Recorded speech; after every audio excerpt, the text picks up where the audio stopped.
April the 17th, 1979, Sean was given £1 by his grandparents to go to the fun fair on Midsummer Meadow. It's a distance of about 800 metres from his grandparents' house, which is on Victoria Gardens. He never returned. He was found about 8 o'clock in the morning the next day in a service road at the back of Birchfield Road East. He'd been strangled, left there on the ground. No attempt was made to cover his body up.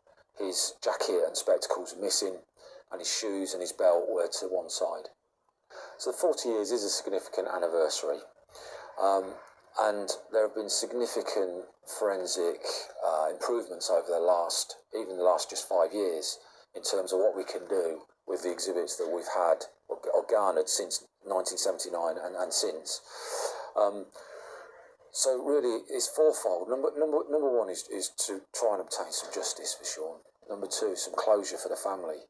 They've had to live with this for the last 40 years of their life.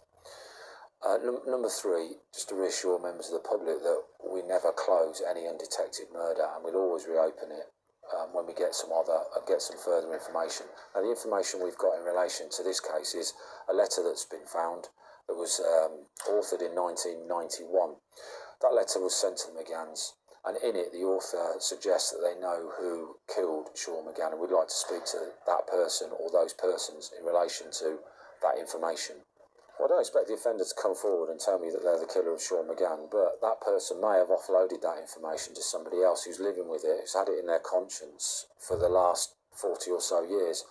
Now's the time to tell me. It is 40 years on, and if you have any information, come forward to the police on the various ways that they can do that, which is either through Crime Stoppers anonymously, 101 and the extension number 341078, or indeed through the email system from Northamptonshire Police. We'll act upon that information and see what we can do in terms of trying to detect this horrible case 40 years on.